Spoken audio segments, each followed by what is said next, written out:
We finally got odds on Tahir Abdullayev and Jefferson Nascimento, so let's get into it.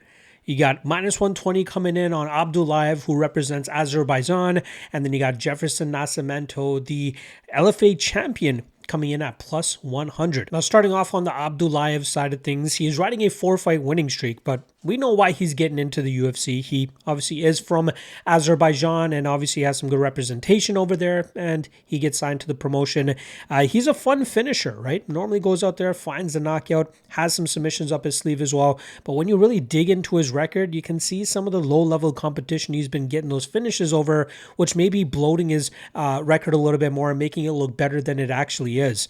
When you see guys out there that are able to out-wrestle him, they're usually able to beat him, or guys with better striking games that can work through some of his power, they're able to beat him as well. He is a guy that tries to fight, or at least looks like he fights, thinking that he's always going to get the knockout. Hence why he often looks like he's losing numbers and minutes, because opponents are staying busier than him, and he's just waiting for that big shot to eventually put them away. He's fast, he's explosive, especially early on in fights, and maybe has a little bit of a cardio issue if he's facing somebody with good enough resistance.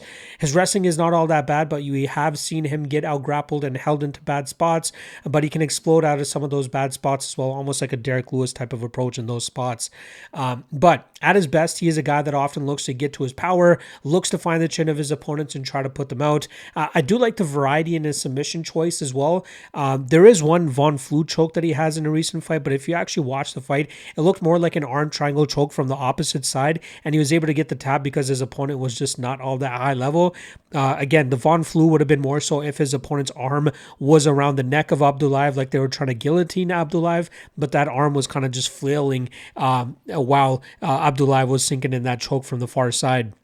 But again, he has a north-south choke on his record as well, which is kind of impressive, even if it's against a low-level opponent. But at his best, he is a guy that likes to put power on his opponents and try to finish them, which again is not a great minute-winning style and may not get him all that far in the UFC. But the promotion is trying to give him a fighter here in Jefferson Nascimento, who he could try to start his UFC road off on the right foot.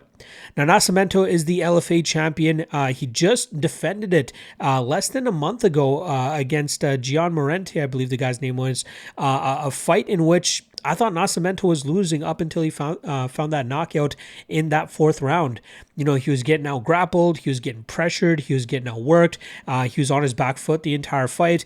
He got clipped very badly in the third round with the spinning back elbow, which dropped him and cut him, and he clearly lost that round. But it seemed like he got this spark in that fourth round to start walking his opponent down, and then he started getting off on his Muay Thai and eventually found that body shot to put his opponent down. He's a guy that I've been following for a while now, since coming to the LFA. I've kind of harped on him for his cardio issues in the past, but he seemed to have rectified that in recent fights.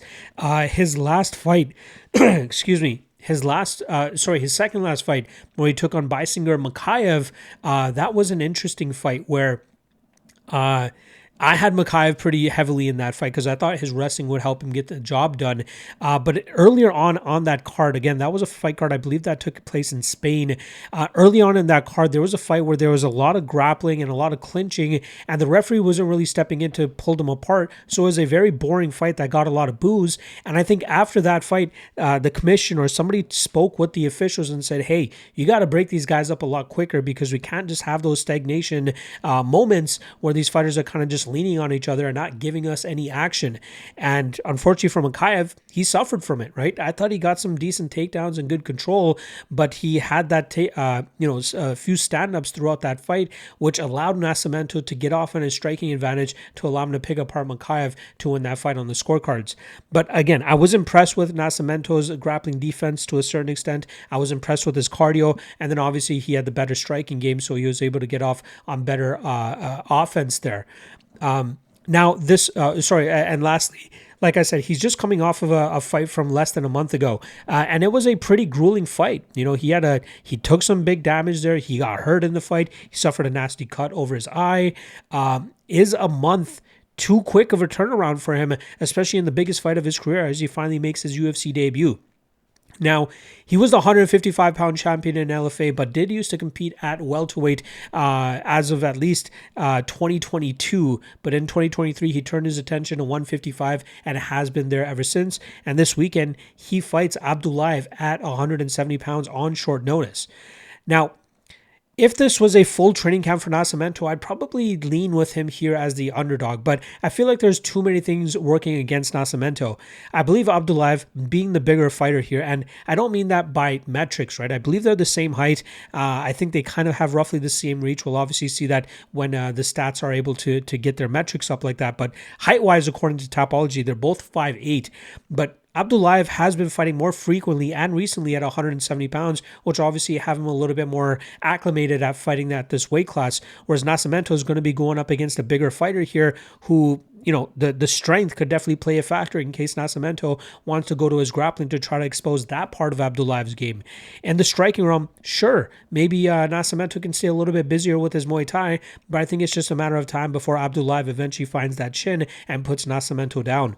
So it's hard to have a lot of confidence on either side here, given the short notice aspect of this fight, especially for the Nascimento side, right? Coming back so quickly after the type of grueling battle that he had in the LFA, I think this is a spot that's kind of set up for Abdullayev to get a win in front of his home country. So I'm going to go Abdullayev here.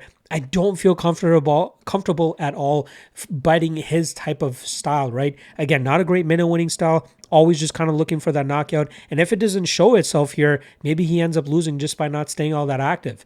The only way I'd probably bet this fight is if Abdullayev was about a plus 150 underdog, which maybe we get that crazy line movement over the next couple of days. But my official prediction is going to remain with Abdullayev. I think he gets the knockout, but I don't think he's worth betting unless he's a significant, not a significant, but a decent sized underdog in the spot. So official prediction is Abdullayev by knockout.